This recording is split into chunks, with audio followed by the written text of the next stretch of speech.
പായയിൽ നമസ്കരിക്കുന്നത് ജായിസാണ് എന്ന് ഈ ഹദീസിൽ മനസ്സിലാക്കാനും സ്വല്ലല്ലാഹു പായയിലാണ് നമസ്കരിച്ചത്. ഒരു റിവായത്തിൽ പറഞ്ഞിട്ടുണ്ട്, പായ കൊണ്ടുവന്നു, അതിൽ വെള്ളം തെളിച്ചു.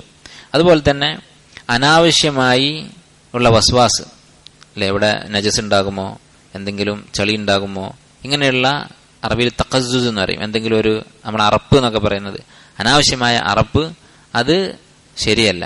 നബി സല്ലല്ലാഹു അലൈഹി വസല്ലമയുടെ സുന്നത്തിനെതിരാണ്. ഈ വീട്ടിൽ ചെറിയൊരു കുട്ടിയുണ്ട്, അനസ് റളിയല്ലാഹുവിന്റെ അനിയൻ.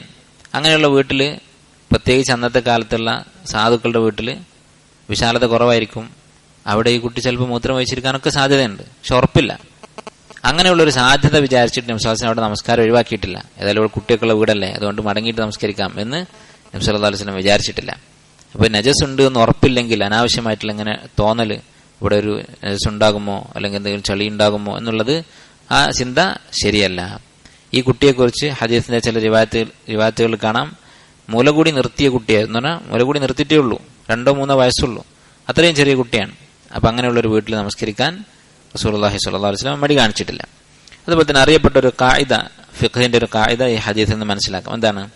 എല്ലാ വസ്തുക്കളും ത്വാഹിറാണ്, എല്ലാ വസ്തുക്കളും ശുദ്ധമാണ് എന്നുള്ളതാണ് അടിസ്ഥാനം.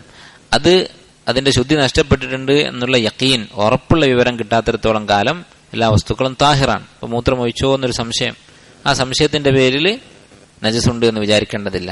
ഉറപ്പുണ്ടെങ്കിൽ മാത്രമാണ് നജസ് ഉണ്ട് എന്ന് വിശ്വസിക്കേണ്ടത്. കാരണം നബി സല്ലല്ലാഹു അലൈഹി വസല്ലം ഇവിടെ ആ പായ കൊണ്ടുവന്നിട്ട് അത് നമസ്കരിച്ചു, അതിന് സംശയിച്ച് നിന്നിട്ടില്ല.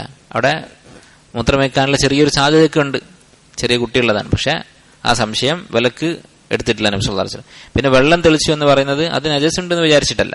കാരണം നജസ് ഉണ്ടെങ്കിൽ കഴുകണം. വെള്ളം തെളിച്ചത് പൊടി ഉണ്ടെങ്കിൽ അത് പോകാൻ വേണ്ടി, അങ്ങനെ മറ്റെന്തെങ്കിലും ഒരു മാലിന്യം ഉണ്ടെങ്കിൽ അത് നീങ്ങിപ്പോകാൻ വേണ്ടി മാത്രമാണ്. അതുപോലെ തന്നെ ഈ ഹദീസിന്റെ മറ്റൊരു ഫായിദ, നമസ്കരിക്കുന്ന ആളുകൾ തനിക്ക് ഏറ്റവും റാഹത്തായി, ഏറ്റവും ആശ്വാസത്തോടെ നമസ്കരിക്കാൻ പറ്റുന്ന സ്ഥലമാണ് തിരഞ്ഞെടുക്കേണ്ടത്. ഇത് പറയാൻ കാരണം, ഇബ്നു ഹജർ പറഞ്ഞതാണിത്. അദ്ദേഹം ഇത് പറയാൻ കാരണം, ചില ആളുകൾക്കിടയിൽ, പ്രത്യേകിച്ച് സൂഫികൾക്കിടയിലൊക്കെ ഒരു അഭിപ്രായമുണ്ട്. അതെന്താണ്? പരമാവധി കഷ്ടപ്പെട്ടാൽ ഇബാദത്തിന് പ്രതിഫലം കൂടും. അത് ശരിയല്ല. അതിന്റെ അടിസ്ഥാനത്തിൽ അവർ ഇങ്ങനെയൊക്കെ പറയുന്നതാണ്, നമസ്കരിക്കുമ്പോൾ വളരെ പരുക്കനായിട്ടുള്ള പ്രതലത്തിൽ നമസ്കരിക്കുക, കഷ്ടപ്പെട്ട് നമസ്കരിക്കുക. അങ്ങനെ ചെയ്യാൻ പഠിപ്പിച്ചിട്ടില്ല, നബി സല്ലല്ലാഹു അലൈഹി വസല്ലം പഠിപ്പിച്ചിട്ടില്ല. നബി സല്ലല്ലാഹു അലൈഹി വസല്ലം നമസ്കരിക്കാൻ നിന്നപ്പോൾ ഒരു പായ കൊണ്ടുവരാനാണ് പറഞ്ഞത്, അവിടെ നിലത്ത് നമസ്കരിച്ചിട്ടില്ല. അപ്പോൾ പായയിൽ നമസ്കരിക്കാൻ കുറച്ചുകൂടി ആശ്വാസമായിരിക്കും. അങ്ങനെ നമുക്ക് പരമാവധി ആശ്വാസത്തിൽ, ഒരു തക്കല്ലുഫില്ലാതെ, ഒരു ജാടയില്ലാതെ, അല്ലെങ്കിൽ ഇസ്രാഫില്ലാതെ നമുക്ക് നമസ്കരിക്കാൻ പറ്റുന്ന, ഇബാദത്ത് ചെയ്യാൻ പറ്റുന്ന ഏറ്റവും ആശ്വാസകരമായ അവസ്ഥ തിരഞ്ഞെടുക്കാം എന്നും ഈ ഹദീസിൽ നിന്ന് മനസ്സിലാക്കാം.